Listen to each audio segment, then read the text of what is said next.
All right, day 17. Didn't do a wrap-up video last night. We're getting kind of bad at that. We get busy doing all kinds of other things and it gets dark. And then we're in our sleeping bags, nice and warm and everything, and we look over at each other. That means we have to get up, set up lights. So, Never mind. Anyways, we had a great day yesterday. Kind of light for us. We did about 13 and a half miles. But we had we had one really good up at the end of the day that kind of tested us, but we got through that pretty well. Milestone of crossing that we've hiked 200 miles. 200 miles. Yeah, which is pretty good. We're kind of right where we want to be. Actually, a couple days ahead of where we thought we would be. So from that perspective, we're doing good. Great shelter. I did show a little video of it before, and just incredible. Yeah, we had our first fire. We got here with the it's nice extra time. It had been dry for days, and so we had a really good blazer going. About the time we sat down to eat dinner, then it started to rain a little bit, but the fire stayed strong, and it was romantic, wasn't it? Yeah, we'll leave it there. Yeah, we'll just leave that one there. But yeah, the rain came in, I don't know, a little after 6 last night, and sometime during the night it cleared up. The stars were out. We're hoping that means that the storm passed through a little bit quicker than anticipated, because they planned for rain today, and we're hoping that, again, it's gone through and we won't have any. But we'll have to wait till we get some cell signals and try to update what the forecast looks like. It may not rain, but we're going to be raining tears, though, the first half of the day. 10 miles, 4,400 vertical that we're having to go up, and yeah, gonna be challenging. But we had good night's sleep. Yeah, we've got about 25 miles we need to do in the next 2 days to get to the Stanimals hostel, where Joe has a box, and I'll need to resupply. So we're not sure how far we're going to go today. We'd like to at least go 12 or 13 miles today. But if we can, we'll try to push that a little bit. But like Joe said, we got a pretty steep climb this morning, and the whining factor will be high. But I think we've choreographed it already such that it may actually help us push an extra mile or two. Yeah. We'll see. Right. So, all right, well, we'll see you down the trail. It's a little bit chilly, you can tell. It's actually about 35, 34 degrees, but it feels a little bit colder. And I don't know, it's because we're down in a little valley here. Again, all the cold air settles. And the moisture of a creek, which is right nearby. Again, a great shelter. Good privy, good water, good Everything. Shelter. Yeah. All right, we are just finishing up lunch at the Thunder Hill Shelter. It's still a little bit chilly. Sun every now and then seems like it's trying to get out, but it's still kind of foggy and misty, and right around, it says it's about 44. Sure feels a lot colder than that. I think it's just because of the moisture in the air. So we made it over that top climb. Joe, how'd you do? I was somewhat exhausted. The feet weren't going where they were supposed to go by the end of that hike, and I was ready to take a break, but I think we did good getting over that. So over 4,000, maybe 4,200 feet of ascents for this morning. So I think we did good. I don't feel great, but we did good. Yeah, I agree with you. My feet were killing me. The first thing I did was just come lay down in the shelter and prop the feet up. But we did it. You said about a little over 10 miles. And we're hoping to go at least another 4, 5 maybe. That'll set us up kind of nice for tomorrow as we try to get into a Stanimals hostel. For any hikers watching this, the Blowdowns weren't bad between here and that last shelter we were at. What was the name of that? Something. So yeah, the really nice one. I don't know what the name of it is though. Before Orchard Mountain, about 10 miles back. Before Apple Orchard Mountain, yeah. Mountain. So, but we understand we're going to be hitting some blowdowns going in from this point forward. So that'll probably dictate about how fast we go and how far we go. But we'll get through it. We got a little experience in blowdowns. What I found is I send Joe through them first. Find what works, what doesn't, and then I follow. It seems to be a good strategy. All right, well, we're going to head out, and we will talk to you probably when we get to camp tonight. Or maybe at the trash can. Ooh. Maybe. If we can find another one. We'll be on the lookout for one. So David and I, we've come across another one of the elusive trash cans. But we gotta apologize, we actually made a mistake. David did some Googling and some research. What we've come to find out that's a little bit is the Eastern Virginia species of the trash can that are what do you call it? Habitate here Yeah, native to the Blue Ridge Parkway. in the Appalachians. Yeah, they aren't active this time of year. They actually kind of go into a sort of like a stasis or a hibernation kind of thing. And they're just asleep. And so that one we charged yesterday probably scared the hell out of it when we tackled it, but didn't even need to do it. So we've come across another one, and we'll show you. This one up here he's just peaceful as he can be, or she can be. We can't tell. We ain't figured out how to tell the sex on him yet, but it's just quiet. You see this guy? Oh boy, here he goes, almost goes down. Out there in the distance, just chilling out. All right, so Dave and I are gonna walk up there, and we're gonna show you how to, there is a technique that he discovered where you can, like yesterday, we kind of like force fed the poor guy.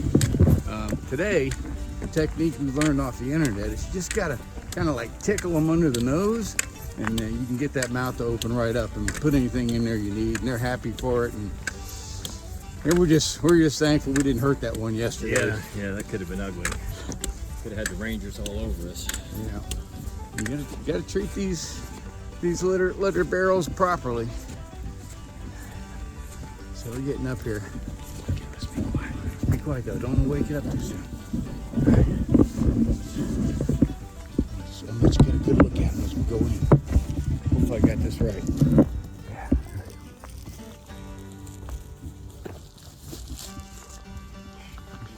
And just tickle it under the nose. Right under the nose. Yeah. There you go. That's how it's done. That worked well. Yeah, we're Much happy. easier. Much easier. All right, well, there's a lesson for you. We had to learn, a lot of backpacking aficionados and bloggers. They spend a lot of time on the gear, and what we spend a lot of time on is just some of the special skills and savvy you need to negotiate situations just like this.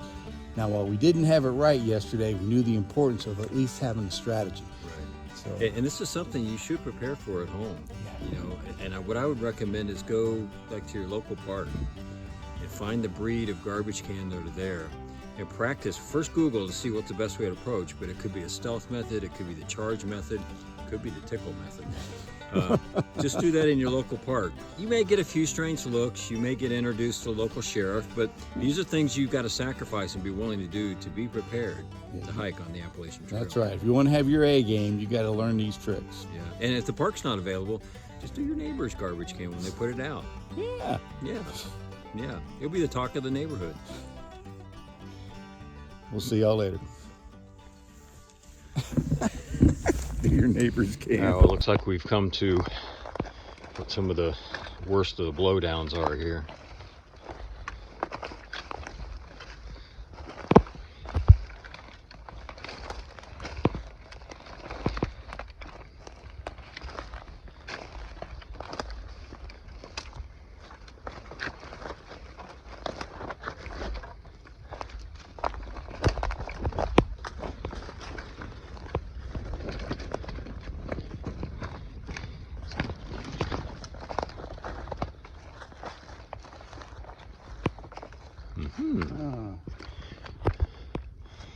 Yeah, we're gonna do some navigating around this one.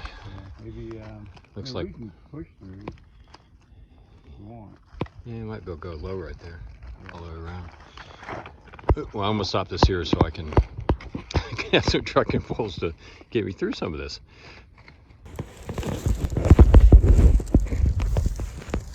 All right, we made it to a campsite. Yeah, it's a Petite Gap, I think, or Petit Gap. Petit Gap or something. So this is the ultimate in stealth campsites. We just basically got to this gap and then just pushed off into the woods to try to find a spot Walked into that we the could, woods. that we could that we could try to pitch a tent. Pretty tough day today. We ended up doing about 15 miles And the first 10 miles or 9 miles were a lot of ups. What did you say we had, Joe? We did 4,800 feet of ascents in that hike and 3,600 feet of descents over that 15 miles. So Yeah. that's a beat. Yeah. Yeah. Yeah. And then the last part here, when we got close to this gap, the blowdowns are just terrible. You'll see some of the videos there, and we just knew we couldn't go any further. Don't stick your head in the No, flame. don't stick your hand in the flame. Like a little I kid. smelled hair burning. Anyway, so we got here, and there was just no way that there was another big up for us to continue. And actually, we're in a pretty good spot from a mileage standpoint. So tomorrow we have Did 10.1 miles. 10 miles to where we get picked up to go to the hospital. to get to Stanimals Hostel. So we're looking forward to that. Get a chance to resupply all the luxuries, shower, laundry, that kind of stuff. So. And tomorrow's 1,500 of ascent, and I think 3,100 of descents. So Yeah. it's going to be just amazing. It'll be a pretty steep descent. I think it's like 11% grade, but it'll be different. Hopefully our legs in the morning will be typical. They'll be semi-fresh and we get up over that hill. Right. Yeah, just got one big push in the morning, and then our knees will be screaming at the end of the day with all the downhill. So you can't make your whole body happy. It's like make one part happy, the others, not. So, but again, a good day. Pretty chilly most of the day. We were walking in fog, as you saw, and I think just that moisture really made it cold. And now there's a good breeze blowing, so we probably won't be out here long. We're actually cooking. See everything here, but anyways, we're trying to cook our dinner. It's about 6:30 at night, and try to get that done so we get the tents. Yeah. The interesting weather though, because like David got up last night in the middle of the night and you could see stars. It was beautiful. Just don't turn it off. Just well, yeah, that's good. See, and then we had it to where it wasn't too bad, and then we had snow, and we had the clouds. We had Some sleet, we had things ice dripping out of the trees and falling on us. We had kind of a full spectrum, although I don't think it rained. Well, I guess maybe it rained at the shelter a little bit. I'm not sure.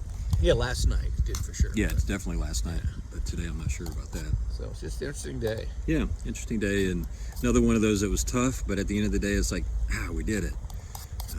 We knew today was going to be tough. Joe had his wine in full gear this morning, and he was right. And David, he knows how to manage that wine. Yeah. What he'll say, Joe, why don't you start us out today? Yeah. So then the pace is my pace. Exactly. Then he can only whine if he goes, If I doesn't go like too his fast. pace. So Yeah, it works exactly. out really well. And I go nice and slow. Yeah. Slow Joe. Slow Joe.